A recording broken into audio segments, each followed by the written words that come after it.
The movie begins with a large army of the Nazi approaching the city of Tulsa with ammo tanks, giving the people a last warning to surrender or they face annihilation. The citizens of Tulsa are seen hiding in the ruins of the building and are protected by the only few soldiers left of the Tulsa army. With their number, the soldiers know they don't stand a chance against the powerful Nazi army of the New Reich, so they resort to their only option of evacuating the civilians safely out of the city. A little girl from the group of fugitives sees a ray in the sky. Her mom is so excited knowing the freedom fighters have come to their rescue. One of the freedom fighters covered with a powerful ray of light scouts everywhere from the sky. Upon realizing how Nazi ammo tanks are surrounding the refugees, he takes action immediately by destroying the military equipment and giving people a chance to escape. This superhero is called the Ray, and he meets with his remaining members of the freedom fighters called Phantom Lady, Red Tornado, Black Condor, and Dahlman. Ray tells them the purpose of the mission, which is to making sure the refugees escape safely through the borders. And to do that, they begin to eliminate the Nazi army. Here we get to see what the freedom fighters are capable of when Phantom Lady uses Umbrakinesis powers on some of the soldiers, making it very easy for her and Dahlman to finish them off. Red Tornado is a combat android with the ability to manipulate the surrounding air. Dahlman can shrink so small that you find it so hard to see him. Black Condor can not just fly at insane speed, but also has limited telepathic abilities that allow him to move objects with his thoughts. And finally, their leader Ray, with the ability to manipulate light, creating constructs. Just when the freedom fighters seem to be gaining the upper hand against the Nazi army, a very powerful laser destroys the bridge the citizens are using as an escape route. That person is called the Overgirl, who shows up with two other members of the New Reich called Dark Arrow and Blitzkrieg to stop the freedom fighters once and for all. Blitzkrieg is just like the evil version the Flash, while same goes for Dark Arrow. During the fight, we find out that the main targets of these supervillains is Red Tornado because he has a very important device they want, which is his brain. Overgirl deals with him with her incredible strength by pushing him deep underwater and forcefully uses her laser to take the device from Tornado's head. Tornado is not ready to give up, but it is already over for him when his hands gets ripped out from his body. Luckily, Phantom Girl comes to his rescue. Black Condor holds off Overgirl, while Ray takes Tornado far away as possible. Dark Arrow tries his best to shoot Black Condor, but was prevented by the Phantom Lady who, with the help of Dahlman, immobilized the archer in his own trap. The dying Tornado tells Ray not to allow his brains from getting into the enemy's hands, and in order to do that, it must be destroyed.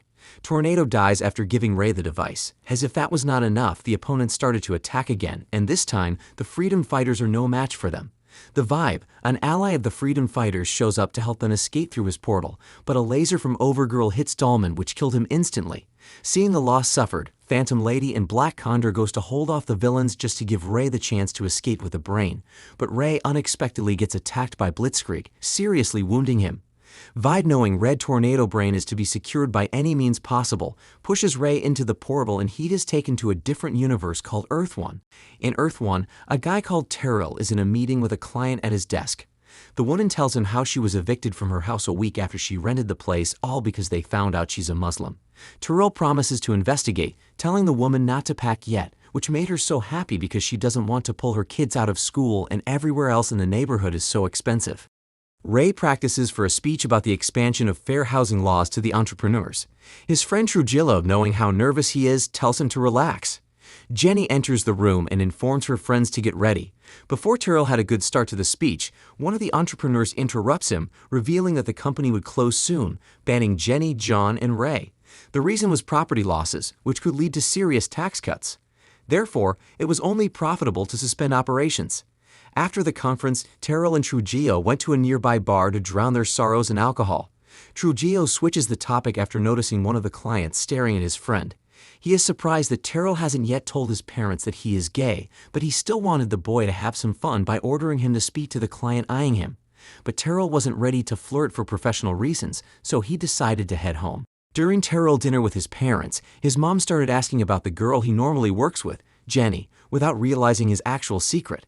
Terrell decides to finally reveal this secret on being gay to his parents, but being scared on how they might react to it quickly changes the subject by informing them on how he was recently fired from the company he works. To his surprise, his father Robert is happy, considering the news as a blessing in disguise because he feels this is going to push his son into getting some real job, just like how his late brother lost his football scholarships and joined the Marines. After dinner, the boy went outside to talk to Trujillo on the phone, but the conversation is interrupted by a gigantic portal that appeared on his lawn, and a mysterious person emerges from it. This person is revealed to be the injured Ray from Earth X, and Terrell is so shocked that they both look alike. Looking at his injuries, Terrell intended to help, but Ray refuses. He handed him the brain of Red Tornado, then turned into solar energy and irradiated into Terrell's cells, confusing the boy. Terrell immediately meets Trujillo and tells him everything about his incident, but as expected, Trujillo could not believe what he says, considering his story to be invented and unsupported by evidence.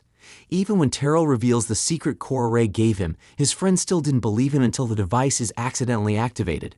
The friends gets afraid and are in distance away from the device when a hologram of the robot's stature appeared out of it.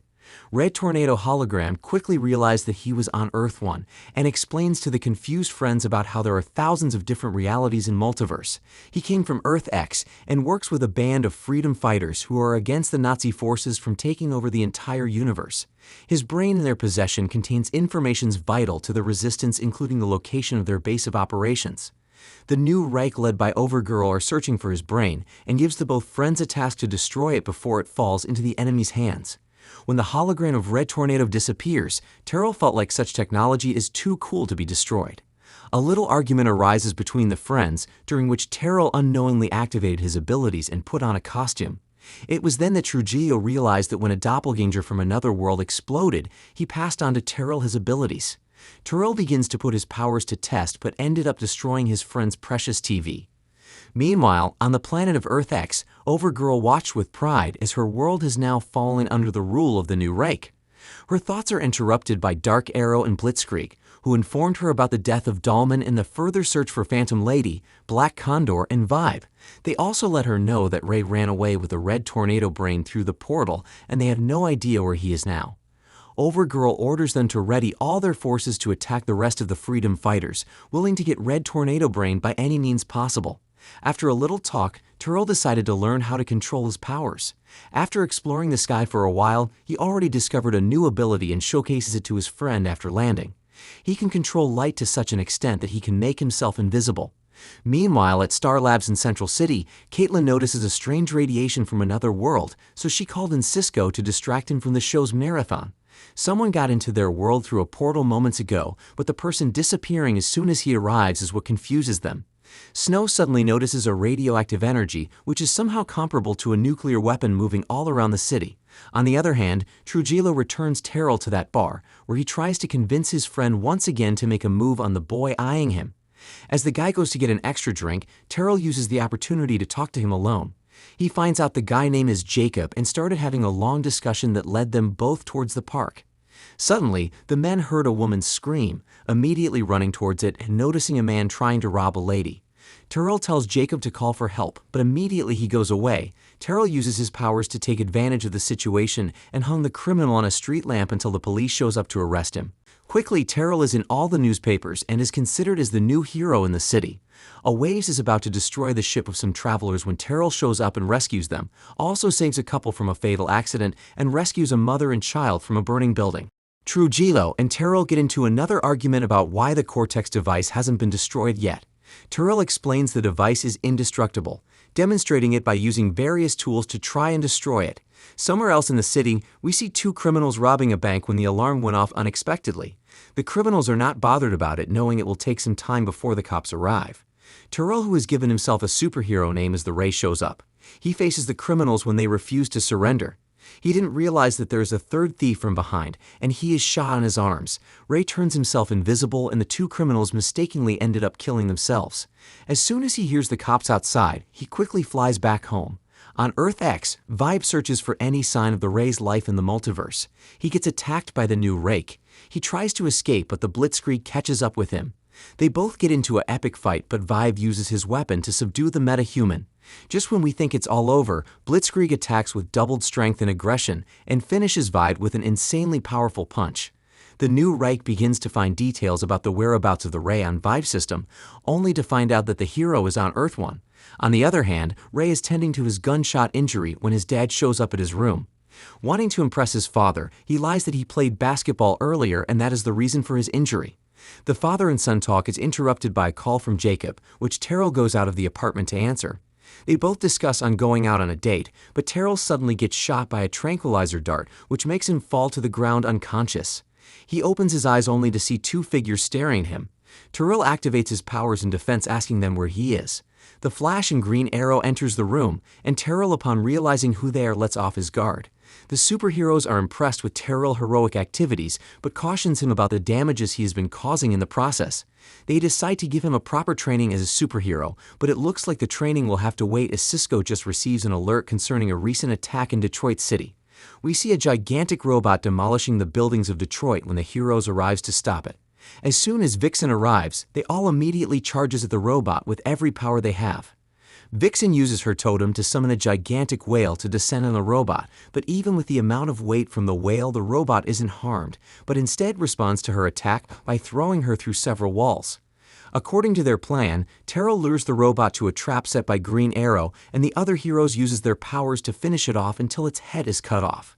Few moments later, Terrell's boyfriend breaks up with him at the bar for not being honest on who he really is. Green Arrow begins training Terrell on how to use his powers, but realizes the boy isn't focused. Terrell tells Green Arrow everything bothering him, including his breakup. He gets a good advice from Green Arrow to accept who he really is, or he won't be fully able to control his powers.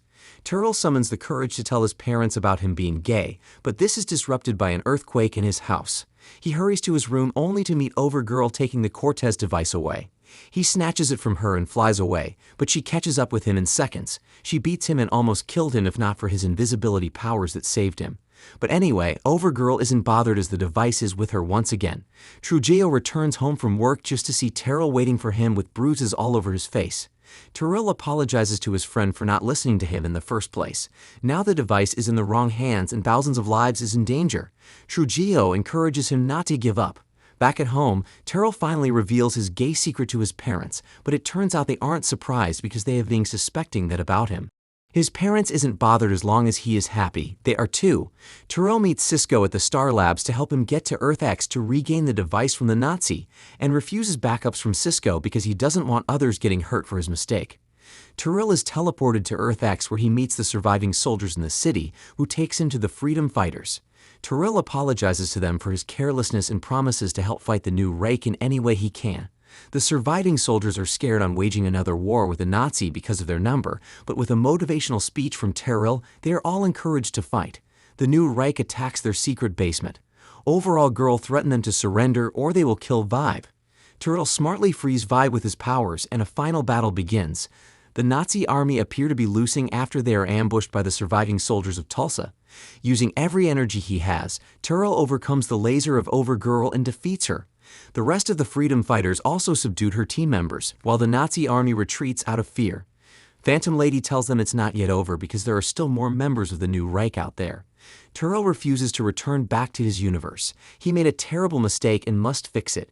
He joins the Freedom Fighters, and that was how the movie ended. Thank you for watching, guys. If you love animation movies, please subscribe to this channel and keep watching. Bye.